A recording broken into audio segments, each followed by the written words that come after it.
안녕하세요. 어제 미국 증시가 이렇게 크게 폭락을 했습니다. 그쵸? 그래서 러셀은 거의 한 7.6%나 폭락을 했어요. 이와 관련돼 갖고 많은 분들이 좀 궁금해 하실 것 같아서 제가 오늘은 어제 미국 증시 관련돼서 이야기를 해볼게요. 자, 이거 보면은 하루 종일 계속 빠졌어요. 이렇게. 그쵸? 보면은 중장기 투자자들은 뭐 큰 동요는 안 했을 것 같은데 이제 단기 트레이딩 하시는 분들은 조금 어려운 하루가 됐을 것 같습니다. 그쵸? 이렇게 딱 빠졌을 때 이때 사고 뭐 좀 반등하면 팔아야지 이런 생각을 갖고 투자를 했을 것 같은데 사고 또 사고 또 사고 이거를 무한 반복을 했을 것 같아요. 그래서 팔지 않았으면은 지금 그 주식을 다 보유하고 계시겠죠, 현재. 그럼 내일은 어떻게 될 거냐? 그거는 뭐 이따가 제가 얘기를 할게요. 요거를 좀 다시 보자고요. 자, 이게 S&P 500 6개월치 차트거든요. 보면은 요게 한 3월 23일 되겠죠. 그러면 여기서 여기까지 대략 한 1.5개월쯤 돼요. 그쵸? 1.5개월 동안 굉장히 빠르게 막 올랐어요. 거의 얼마큼 올랐냐면은 한 40% 정도 올랐어요. 그런데 이렇게 오른 그 퍼센티지가 예전 거하고 비교해 보면은 엄청난 거예요. 이때보다도 훨씬 높은 거예요. 언제냐면은 1950년 또는 예전에 보면 1982년 그리고 2009년 때 요때 시기하고 비교해도 굉장히 빠르게 상승을 했던 거예요. 이거 실물 경제는 완전히 무시하고 올라갔던 겁니다. 그래서 언젠가는 조정은 분명히 오겠구나. 이런 거는 대부분 시장 참여자들은 예상을 하고 있었어요. 근데 그게 어제 좀 크게 보였습니다. 자, 보면은 이렇게 돼요. 우리가 주식을 살 때 보통 뭐 value 또는 시클리컬은 주로 이제 은행 같은 경우 들어가요. 시클리컬은 이제 경기가 좋으면 오르고 경기가 나쁘면 떨어지는 그런 종목들입니다. 그 다음에 여기에 그로스 스탁이 있어요. 있는데 보통 이게 그 정가격이라고 보면은 정가격. 자, 그로스 스탁 성장주는 뭐 거기는 기술주 이런 것 포함되겠죠. 여기는 우리가 항상 프리미엄을 지불을 하고 플러스 정가격 이렇게 된다고 보시면 좋습니다. 그래서 우리가 그 나스닥에 있는 기술주들 살 때는 원래 가격보다는 조금 더 비싸게 산다 이런 생각으로 해서 우리가 투자를 해요. 근데 이제 S&P 같은 경우는 물론 나스닥 종목들도 있겠지만은 이 밸류 시클컬도 여기에 많이 포함되어 있어요. 근데 어제는 이제 많이 빠졌고 그 빠지는데 그 주 역할을 했던 종목들이 주로 이제 최근에 많이 올랐던 은행하고 그다음에 뭐 여행 그렇죠? 또는 뭐 챕터 11 이런 종목들이 막 올랐던 게 지금 엄청나게 빠졌어요. 그런데 여기서 좀 더 들여다봐야 할 부분이 뭐가 있냐면은 이게 있어요. 특히 이 시클리컬 쪽에 금융주들. 자, 이 얘기를 제가 왜 하냐면은 이제 배당 투자를 하신 분들도 많잖아요. 근데 배당 투자를 하실 때는 분명히 여기에는 이제 뱅크 섹터가 포트폴리오에 아마 포함되어 있을 거예요. 왜냐면은 뱅크들이 이제 고배당주예요. 그렇죠? 고배당을 해요. 그렇기 때문에 아마 배당주 포트폴리오 짜시는 분들은 뱅크가 있을 거예요. 근데 이제 뱅크가 이제 첫 번째는 페드 연준이 뭐 했어요? 그 얘기를 했죠. 장기적으로 저금리를 유지하겠다. 이거는 굉장히 배드하다. 뱅크 섹터에. 그리고 또 뭐가 있냐면은 이거는 뭐 이 금융주 쪽에 투자하고 계신다면은 분명히 알고 계셔야 돼요. 모르고 계셨으면은 안 돼요. 6월 말에요. 자, 페드가 뭘 할 거냐면은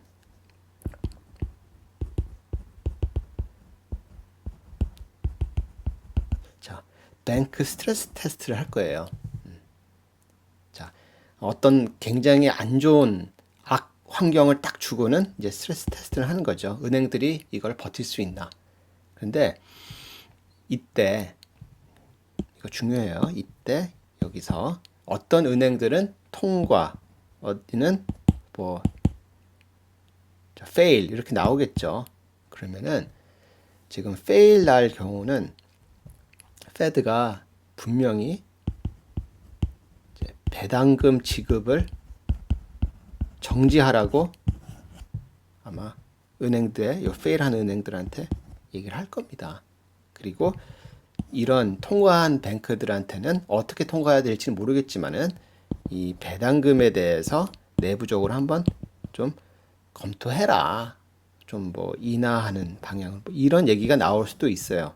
하여튼 이러한 지금 저기 그 이슈 이런 게 있으니까 요거는 잘 그 뭐 대처를 하시길 바랍니다.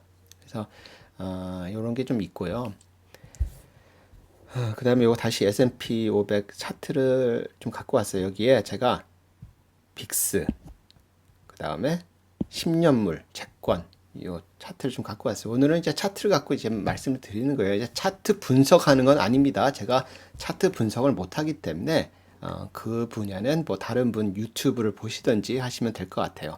근데 이제 전체적인 그림을 제가 보여드리는 건데 이제 빅스는 어제 거의 한 플러스 한 50%나 폭등했어요. 폭등. 이렇게. 6개월치로 좀 만들었기 때문에 되게 작아 보이는데 굉장히 많이 오른 겁니다. 그래서 요거를 조금 주의를 하셔야 할 것 같고요. 그 다음에 요 모습. 10년물이 잘 올라가다가 확 꺾였어요. 그쵸. 요게 지금 0.65에 끝난 걸로 압니다. 자, 이런 걸 보면은 뭔가 좀 불안해요. 시장이 이제 불안한데 어제 이제 미국 증시가 막 폭락을 하면서 주로 이야기가 자, 미디어에서 얘기하는 거예요. 미디어에서 주로 얘기하는 게 뭐예요? 자, 연준 이야기가 많이 나왔어요. 여기서 뭐 앞으로 회복이 굉장히 더딜 거다. 이런 얘기 때문에 이게 악영향을 줬다. 이런 얘기를 좀 하고 있습니다. 그 다음에 두 번째는 이 얘기를 하고 있어요. 코로나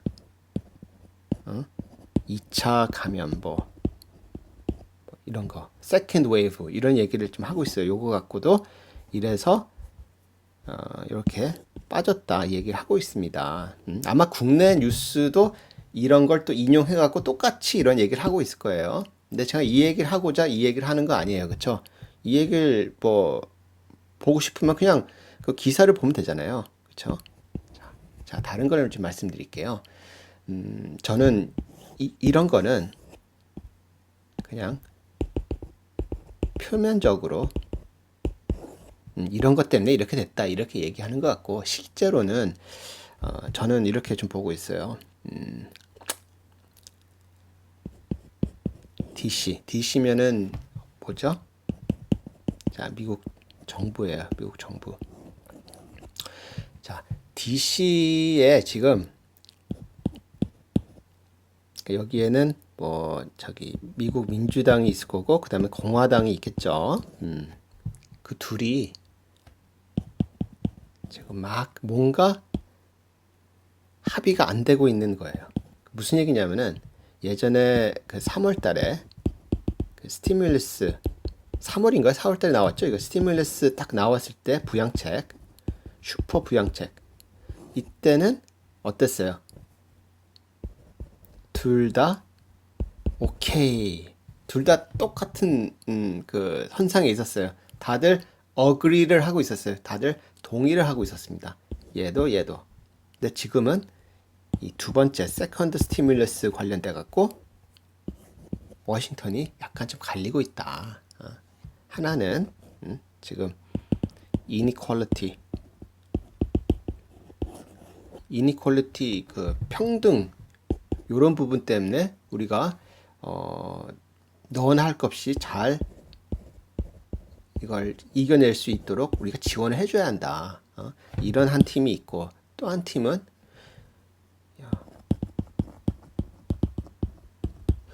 야, 이거 우리 너무 많이 주는 거 아니야? 이런 팀이 있는 거예요. 이거 누구는 그래도 좀 버틸 수 있는데 이거 너무 많이 주는 거 아니야? 왜 이걸 다 줘 이렇게? 그래서 요런 지금 문제가 계속 있으니까 이게 스티뮬러스는 분명히 제 생각에 세컨드라 하자고요. 부양책은 분명히 전 나올 거라고 보고 있어요. 문제는 타임이에요. 시기. 이게 빨리 나와야 돼요. 왜냐면은 조금 있으면 이제 끝나요. 이게 뭐 버틸 수 있는 사람들이. 그래서 요 부분이 지금 문제고 금액은 쭉 보니까 대략 한 1.5 트릴리언급이 될 거예요. 이 정도 좀 예상하고 있어요. 이 세컨드 스티뮬러스가 패키지 나오면. 근데 이게 나올 수밖에 없는 이유가 트럼프가 또 이제 그 대선이 있으니까 재선을 하기 위해서 막 돈을 엄청나게 풀 거예요. 스펜딩 나오죠. 스펜딩을 위해서 요거는 어떻게든 이거는 뭐 할 거다. 이런 문제가 있지만은 지금 이 타임이 좀 문제다. 이 타임 때문에 지금 이 경기가 잘 나가다가 또 오프닝이 좀 꺾일 수도 있어요. 그렇죠? 그래서 이런 부분. 그래서 이제 파월 얘기를 계속 핑계를 대는 거를 보면은 이건 좀 이유가 없는 게 파월 의장이 나와서 쭉 이야기했던 게 우리가 지금 한두 달 내내 들었던 거하고 크게 변한 게 없었거든요. 그 기조에는. 그렇기 때문에 파웰 이야기 때문에 뭐 이렇게 됐다. 이거는 말이 안 돼요. 제가 봤을 때. 자, 코로나는 1차도 끝나지 않았어요. 그래서 2차 감염 이거는 이것도 어떻게 보면 좀 웃기는 얘기예요. 자, 코로나 1차 안 끝났어요. 다들 뭐 2차 얘기하는데 제가 봤을 땐 코로나는 아직도 1차예요, 1차. 그래서 1차에서 끝나야 돼요, 그리고. 이 미국 경제 리오프닝 하는데 언제 코로나가 끝나서 리오프닝 했나요? 아니잖아요. 이게 미국은 이게 주들이 이렇게 여러 개 있는데 뭐 뉴욕주 이런 데가 약간 막 뜨다가 이렇게 돼서 이제 리오픈을 한 거고 다른 데는 실은 닿지도 않았어요. 뭐 애리조나나 뭐 텍사스는 그대로 가고 있었어요. 근데 지금 미국의 휴스턴 같은 경우 다시 뭐 락다운을 할 거라는 이야기가 있어요. 뉴욕처럼 완전히 이제 밖으로 못 나오게끔 하는 그런 조치를 하려고 하는 낌새가 있다는 얘기가 있습니다. 요거는 또 주목하셔야 할 것 같고요. 그러면은 우리가 S&P 500 차트를 갖고 어떻게 어디까지 내려갈까 이런 것도 궁금하잖아요. 물론 이제 저는 이제 분석가가 아니기 때문에 잘은 모르겠지만 제 생각을 한번 여기서 얘기를 해볼까요? 저는 한 뭐 지지선이라고 하죠 사람들이. 전 4개가 있다고 좀 뭐 보고 싶어요. 하나는 여기 한 3010 정도가 지지선이 하나 있었는데 이게 깨졌어요. 그쵸? 그 다음에 한 2950 정도 지지선 좀 보고 있고 또 그게 안 되면은 2750 정도 보고 있고 그 다음에 마지막은 뭐 2700 뭐 이런 식으로 저는 보고 싶어요. 제가 이거 뭐 저기 분석을 제대로 못 하겠는데 요런 거 저기 기술적 분석 뭐 차트 분석 잘 하시는 분들은 이게 틀렸다면은 지적을 해주세요. 왜냐면은 저는 이제 100% 틀릴 거라고 좀 생각하고 있는데 하여튼 이래요. 근데 이제 내일은 어떻게 될까? 뭐 이제 주말을 앞둔 금요일이기 때문에 하락할 수도 있다고 보는데 또 증시는 좀 바보잖아요. 그쵸? 막 실물 경제 막 무시하고 막 올라갔잖아요. 그래서 이렇게 확 빠지면은 약간 살짝 반등을 할 수 있지 않을까 이런 생각도 좀 하고 있습니다. 물론 여기서 더 흘러내려갈 수도 있습니다. 그쵸? 그리고 이런 것도 있어요. 이 얘기 좀 해야겠다. 2009년도 때를 보면은 이때 이게 있었습니다. 이때 3월 달에 Q2를 시작했어요. 우리 이번에 2020년 이 코로나 때문에 3월 달에 완전히 그냥 2월, 3월 막 그거 했잖아요. 그리고 Q2가 언제 시작됐어요? 3월인가요? 4월인가? 이때 하여튼 시작했어요. 비슷하게 시작했습니다. 그렇죠? 그리고는 2009년도 6월에 잘 나가다 팍 또 한 번 크게 폭락을 했어요. 그리고는 뭐 이후는 이제 각자 알아서 보시면 될 것 같고요. 근데 이때는 7월 달에 뱅크 실적 발표를 기점으로 좀 이렇게 회복을 하기 시작했어요. 서서히. 그러면 이때는 어떻게 될까요? 2020년 7월 달에 이제 뱅크 실적 발표를 할 건데 이때하고 또 틀리단 말이에요. 상황이. 여기는 뭐 있어요? 저금리도 있을 거고 그 다음에 뱅크 스트레스 테스트도 있을 거고 그렇죠? 실적도 별로 안 좋게 나올 거예요. 이렇게 봤을 때 그럼 2009년 모습을 반복할 것이냐 아닐 것이냐 그거는 여러분들이 각자 판단을 하셔야겠죠. 자, 그래서 이제 어제 요 모습은 이렇게 좀 됐다. 요거를 좀 말씀드리고 싶었어요. 그래서 이게 뭐 여러분들이 생각하기에 잠시 이렇게 폭락한 건지 아니면 다시 또 급반등 해갖고 다시 또 이렇게 상승 곡선을 그릴지는 여러분들이 좀 생각을 해 보셔야 할 것 같아요. 근데 이제 마지막으로 다음 주 화요일에 다음 주 금요일은 미국의 저거예요. 쿼드루플 위칭 데이예요.